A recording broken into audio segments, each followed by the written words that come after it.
48 hours after Marcus disappeared into federal custody, a silver USB drive arrived at Vanguard Holdings in a plain manila envelope with no return address.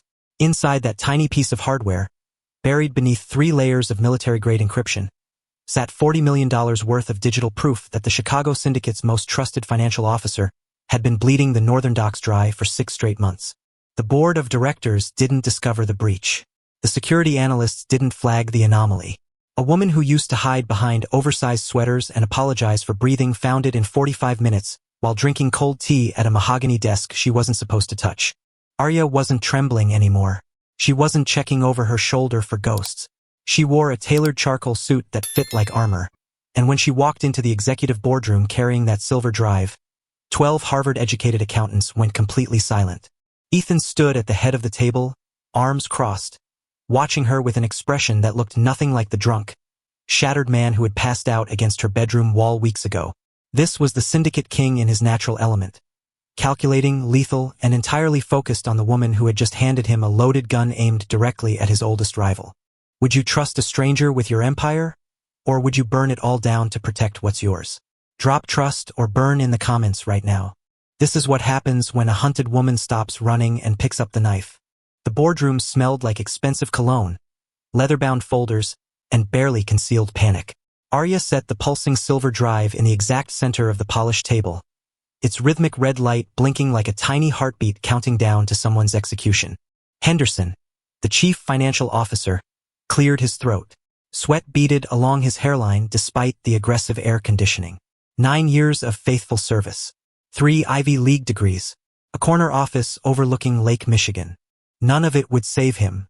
Mrs. Royce, Henderson began, his voice strained and careful. I'm sure there's a reasonable explanation for whatever discrepancies you think you've found in the $40 million.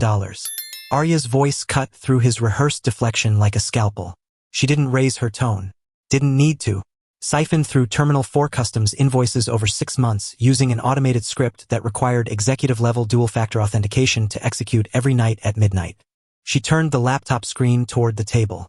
Spreadsheets, transaction logs, offshore routing maps. Every piece of evidence laid out in surgical precision. The authentication token, she continued, her gaze locking onto Henderson's pale face, was registered to your office desktop. Your password. Your biometric scan. Henderson stood so fast his chair toppled backward, clattering loudly against the marble. My system was compromised. I've been telling IT for months that. Ethan moved. He didn't shout, didn't draw a weapon. He simply walked behind Henderson's overturned chair and placed both hands on the high backrest, leaning down until his mouth hovered inches from the older man's ear. You've served me for 9 years, Henderson. His voice was a low, vibrating murmur that made every other person in the room hold their breath. I paid for your mother's surgery. I gave you stock options worth more than most men see in a lifetime. And you sold my routes to the Volkov family for what? A beach house in the Caymans? Henderson's knees buckled. Tears welled in his eyes as he stammered denials that died in his throat the moment Ethan's hand moved to rest on his shoulder. A gesture that looked almost paternal, but carried the weight of a death sentence. Marco. The massive enforcer materialized from the shadows near the door. He crossed the room in 3 strides, his hand closing around Henderson's collar like a vice. Take him to sub-level 3, Ethan said. I'll deal with him after we've secured the Volkov accounts. Henderson was dragged out, his expensive shoes scraping uselessly against polished marble. The boardroom doors sealed shut with a heavy, final click. Ethan turned to the 11 remaining accountants. You have 2 minutes to leave your badges on the table and exit this building. Anyone who touches a computer or makes a phone call on the way out joins Henderson downstairs. The room emptied in 90 seconds.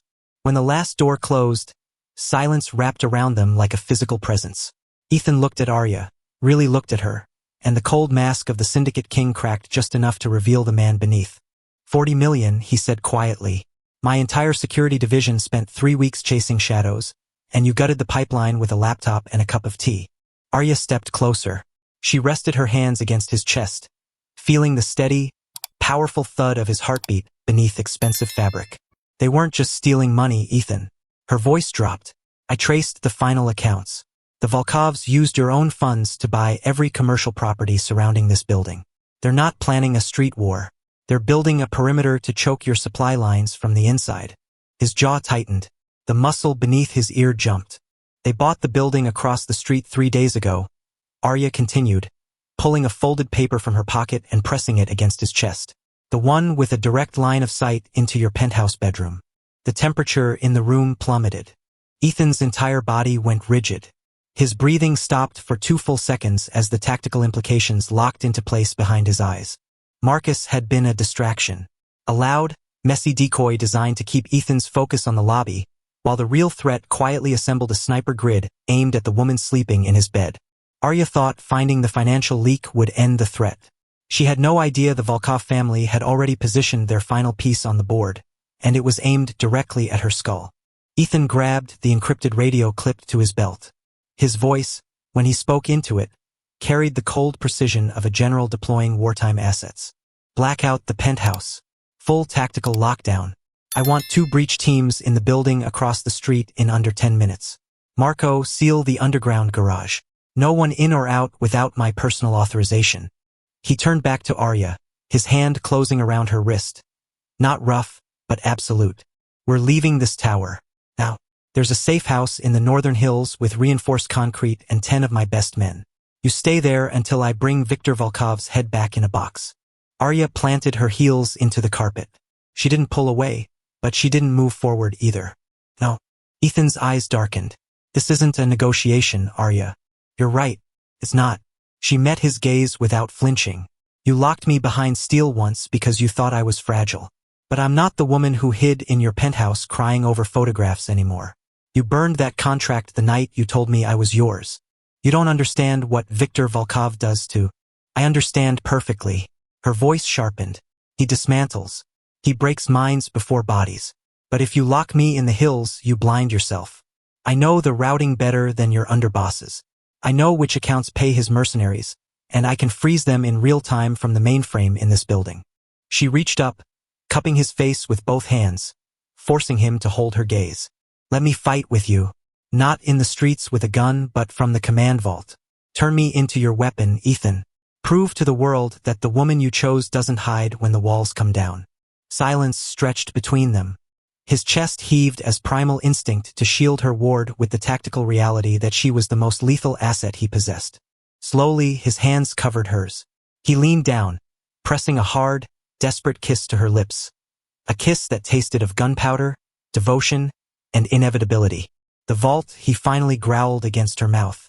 You stay behind 2-inch steel blast doors with Marco and a tactical squad.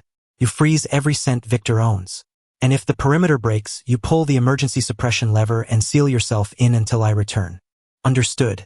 The executive elevator dropped them 40 stories in 60 seconds, bypassing the lobby entirely to deposit them into the subterranean command bunker beneath Vanguard Holdings. Tactical monitors lined the walls. Weapons racks gleamed under fluorescent light. Communications servers hummed with processing power. Marco was already geared up, strapping ceramic plates over his tactical vest while barking coordinates into a headset. He looked up when Ethan and Arya stepped out of the elevator, surprise flickering across his scarred face when he saw her walking toward the central server terminal instead of the armored evacuation vehicles. Boss, Marco said carefully. Scouts report 3 Volkov transport vans blocking the northern garage exit. They're not trying for a window shot anymore. They know we found the money trail. They're staging a hard breach to destroy the servers before we hand records to the feds. Ethan stripped off his suit jacket, tossing it onto a metal crate. He rolled up his sleeves, revealing dark syndicate ink snaking up his forearms, and reached for a tactical vest. Viktor doesn't care about the feds. Ethan racked the slide of a customized rifle with a sharp, metallic click. He's coming here because he knows my financial core is in this basement. He thinks he can trap us underground, execute my command staff, and take the territory by sunrise. He walked to Arya, who was already typing across 3 keyboards, her eyes scanning cascading data streams on the wall monitors. His hand rested on her shoulder.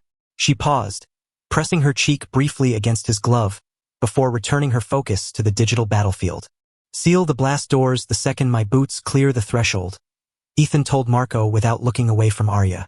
No one gets in unless they're carrying my biometric key or my corpse. You're coming back with both, Arya said, her fingers flying across the keys. I just locked Viktor's primary Geneva account. 48 million frozen under a fraud alert. His mercenaries upstairs just got transaction failed notifications. A slow, wolfish grin spread across Ethan's face. He kissed the top of her head, fierce, reverent, before turning and marching toward the reinforced exit with Marco and 12 armed soldiers at his back. The blast doors ground shut with a deafening metallic shriek, locking the heavy bolts into place.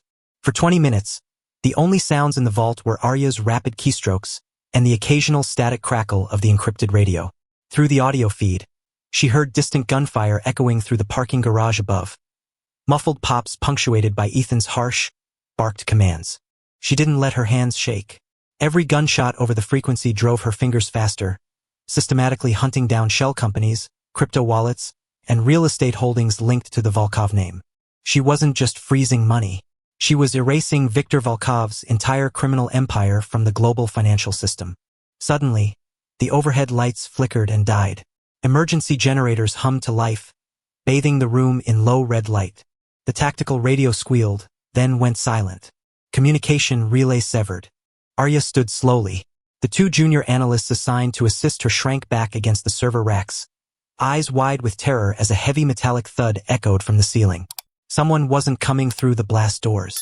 Steel grating fell from the ventilation shaft, crashing onto concrete 10 feet from the main console. Plaster dust billowed into the red emergency light. From the center of the cloud stepped a tall, slender man in tactical black. Viktor Volkov. Silver hair slicked back, suppressed pistol in hand. Pale blue eyes scanning the room with casual, confident cruelty. 2 Russian enforcers dropped through the shaft behind him, rifles raised toward the trembling analysts. "Please," Viktor said, his thick accent wrapping around perfect English. "Do not stop working on my account, Mrs. Royce. I have been watching your digital handiwork for 20 minutes. Truly remarkable how quickly a suburban caterer learned to dismantle a billion-dollar syndicate." Arya didn't scream, didn't raise her hands. She stood her ground in front of the mainframe, her right hand resting casually over the physical master override key. "You're late, Viktor," she said coldly. "I finished draining Detroit 12 minutes ago. Your men upstairs aren't fighting for bonuses anymore. They're fighting for free." Viktor's thin lips twisted into a cruel smile. He raised the pistol, laser sight painting a small red dot over her heart. "Money is artificial, my dear. When I put a bullet through Ethan Royce's skull tonight, all his territories default to me anyway. But taking his brilliant new wife alive will make the transition much more enjoyable." He gestured to his guards. "Grab her. If she resists, shoot the boys and break her knees. Just leave her hands intact for passwords." The enforcers stepped forward, reaching for her arms. Arya didn't pull the override, didn't run. She looked past Viktor's shoulder toward the steel air intake behind him and said 3 clear words. "Now, drop them." Viktor believed he had already won. He had no idea that the woman standing in front of him had spent 48 hours learning not just how to freeze accounts, but how to weaponize an entire building against the man arrogant enough to walk into it. Before Viktor could process her words, the 2-inch blast doors didn't grind open slowly. They exploded inward. A directional breaching charge blew the electromagnetic lock off its hinges, the massive steel door slamming into the vault and crushing 1 Volkov enforcer instantly against the concrete wall. Through smoke and sparks stepped Ethan Royce. Tactical vest streaked with ash and blood. Rifle slung across his back. Hands empty. He charged across the room with inhuman speed. Viktor spun, raising his pistol, but Ethan was already inside his guard. He grabbed Viktor's wrist, snapping bones upward with a sickening crack that forced the weapon to clatter uselessly to the floor. His other hand seized the Russian syndicate leader by the throat, lifting him 6 inches off the ground and driving him backward until his spine slammed against the steel server rack. The remaining guard raised his rifle toward Ethan's back, but Marco materialized through the smoke, firing 2 surgical rounds that dropped the mercenary before his finger touched the trigger. Absolute silence. Only Viktor's frantic, choking gasps filled the red-lit vault. Ethan's face was covered in soot and blood, his eyes completely black as he pressed his forearm deeper into Viktor's windpipe. The primal beast from the storm had returned, unleashed, stripped of corporate restraint. "You looked at my wife?" Ethan growled, his voice vibrating the metal racks. "You brought guns into her room. You thought you could walk into my house and take what belongs to me." Viktor clawed weakly at Ethan's forearm, face turning mottled purple, heels kicking uselessly. Ethan drew a 6-inch tactical blade from his thigh sheath. There are no negotiations with ghosts. Before the blade could fall, Arya's hand landed gently on his shoulder. Not frantic, not fearful, steady, warm, grounding. Don't kill him here, Ethan. Her voice was soft but absolute. If you kill him in the shadows, his underbosses spend 5 years fighting a guerrilla war. Bring him upstairs. Let the surviving mercenaries see their king broken, bleeding, stripped of every dollar. Let them carry the message back to Russia that Chicago is untouchable. Ethan froze. The blade hovered 1 inch from Victor's chest. Slowly, the black fury drained from his eyes, replaced by deep, profound respect. He lowered the knife, sliding it back into its sheath. He released Victor, letting the gasping man collapse onto concrete like discarded trash. Marco, zip-tie his legs. Drag him to the main lobby by his collar. Broadcast his face on every encrypted syndicate channel in the Midwest. Let everyone see what happens when you test my family. Marco hauled the broken syndicate leader out through the shattered doors without a word. Ethan stood alone with Arya in the red-lit vault. He didn't check his wounds, didn't ask about the building status. He stepped forward, wrapping both arms around her waist and burying his face in the crook of her neck, inhaling her scent over the sharp tang of smoke and gunpowder. You stayed, he murmured, voice thick with an emotion no rival boss had ever heard from him. You had the override in your hand. You could have sealed the inner vault and left me to fight alone. Arya wrapped her arms around his shoulders, holding him just as tightly. She didn't flinch from the blood on his vest or the rifle on his back. I told you weeks ago, Ethan, we fight together or we don't fight at all. He pulled back just enough to look into her eyes, his thumbs gently tracing her cheekbones, wiping away a smudge of plaster dust. The 1-year contract, he said quietly. Where's the physical copy? Top drawer of your desk. Why? Because when we go upstairs, I'm burning it in the fireplace. His voice dropped into a solemn vow that resonated through the concrete room. No end dates between us, Arya. No clauses. No escape hatches. You own half of everything I've built, and you own every beat of my heart until they bury us both. A soft, genuine smile broke across her face, the first real smile since her nightmare began. She didn't speak. She pulled his face down to hers, capturing his lips in a slow, deep kiss that erased lingering trauma and sealed her eternal reign over his future. When they walked out of the bunker together, hands locked tightly, the red emergency lights flickered off, replaced by bright overhead illumination. The storm that had raged through both their lives was over. Debts paid. Enemies buried. The nobody abandoned in darkness had risen to become the undisputed queen of the Chicago underworld. Some people believe power is inherited through blood or bought with stolen money. But the most dangerous power is born when 2 broken people stop running and build a fortress from shared scars. Ethan Royce spent 30 years believing love was a weakness that would get him killed. Arya spent years believing she was destined to suffer for a weak man's mistakes. Together, they proved that when a king hands his sword to a queen who knows how to wield it, the world has no choice but to bow. Ethan thought eliminating Viktor Volkov would finally bring peace. He had no idea that the Russian syndicate leader had already sent one final encrypted message before storming the vault. A message to his youngest son in Moscow, containing Arya's full personnel file and a single instruction written in blood-red text. Avenge me at any cost. The war wasn't over. It had just passed to the next generation. And the boy who received that message had spent 15 years training in places where mercy was a foreign language and family debts were paid in flesh. Click the video on your screen right now to see what happens when vengeance doesn't care about victory, and watch Arya discover that the greatest threat isn't the enemy you defeat, but the son you leave behind.